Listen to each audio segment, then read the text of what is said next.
Imagine, for a moment, that you're a public utility executive, expensive car, tailored suit, corner office overlooking downtown Phoenix. You desperately don't want a ballot measure mandating clean energy targets to succeed. If you're an executive at Pinnacle West Capital Corporation, the parent company of public utility Arizona Public Service, you spend millions of dollars examining signatures. Opponents of a clean energy constitutional amendment escalated the battle on Thursday, filing a lawsuit that challenges the validity of signatures in order to block the measure from appearing on the ballot this fall. The ballot measure would require Arizona's public utilities to achieve 50% of their electricity from renewable sources like solar and wind, but not nuclear power, by 2030. Arizona's largest public utility vehemently opposes it, and thousands of hastily scrawled lines could be the difference between victory and defeat. The Clean Energy for a Healthy Arizona committee submitted more than 480,000 signatures in support of the ballot measure earlier this month. But the lawsuit claims that less than a quarter of those signatures are valid. The clean energy foes say that 195,339 people who are not registered to vote in Arizona signed the petition, making them ineligible. The opponents also allege that thousands of other petition signers did not include their full name, signed the petition more than once, or signed a non-notarized petition. A mind-blowing amount of money is at play. The opposition committee, Arizonans for Affordable Electricity, is flush with cash from Pinnacle West. The group has paid nearly $6 million to a petition company, part of an effort to examine the hundreds of thousands of signatures and to comb through the background of petition gatherers. A spokesperson for the Clean Energy Committee tore into the lawsuit in an interview with Phoenix New Times.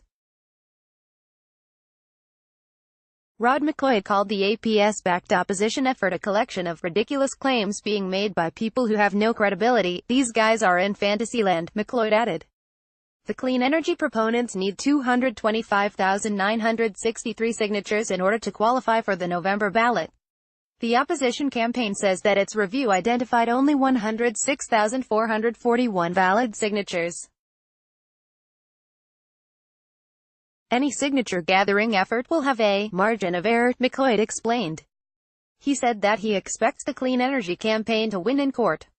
A hearing is scheduled for Monday. The ballot measure is a product of Next Gen America, a political action organization founded by the billionaire Democratic donor and vocal Trump opponent Tom Steyer. APS has denounced the measure, arguing that the amendment will force the closure of the Palo Verde nuclear plant west of Phoenix. The lawsuit also argues that the text of Clean Energy Initiative is misleading to petition signers. Nuclear power is not included under the constitutional requirement to obtain 50% renewable power by 2030. But according to the lawsuit, the ballot measure's use of the phrase clean energy conflates all forms of clean energy, including nuclear, in the mind of the voter. The clean energy foes also contend that the Clean Energy campaign improperly used signature quotas as a condition for petition gatherers' continued employment. The lawsuit cites an Arizona law that bars petition gatherers from receiving a thing of value based on the number of signatures they collect. The plaintiffs include Republican state lawmakers Vince Leach and John Kavanaugh, Arizona Chamber of Commerce President Glenn Hamer, and Mesa Mayor John Giles. They are requesting a preliminary and permanent injunction to prevent the Secretary of State from placing the initiative on the ballot. According to a spokesperson for the Arizona Secretary of State, the office conducts a review of signatures, but a lawsuit is the exclusive process for challenging a ballot measure. Lawsuits are part of the process. If the judge says the measure is not qualified for the ballot, we keep it off, Matt Roberts wrote in an email. In a second-quarter campaign finance filing, APS parent Pinnacle West disclosed that so far the company has contributed more than $7,536,000 to the committee to defeat the ballot measure. And as the Arizona Capital Times noted earlier this week, the anti-clean energy campaign has paid almost $6 million to petition partners, a company tasked with reviewing the signatures as a precursor to Thursday's lawsuit. Matthew Benson, a spokesperson for the APS-backed opposition campaign, denied that there is a partisan element to the lawsuit, despite prominent conservatives like Leach and Kavanaugh signing on as plaintiffs. He said that the petition-gathering effort was sloppy. "These are not close calls," Benson said. "They are obvious, blatant defects that should have, quite frankly, been caught by the initiative campaign before they turned them in." Benson would not elaborate on the massive sum of money that Resonance for Affordable Electricity has paid to petition partners, merely saying that every penny spent by the committee has gone to defeating the ballot measure. According to the lawsuit, two separate experts in petition review examined the signatures with professionally trained teams, in spite of the opposition campaign's constant fear-mongering that warned Resonance about felons collecting signatures, an illegal practice under Arizona law. Its review discovered only 168 signatures that were collected by petition gatherers with a felony conviction.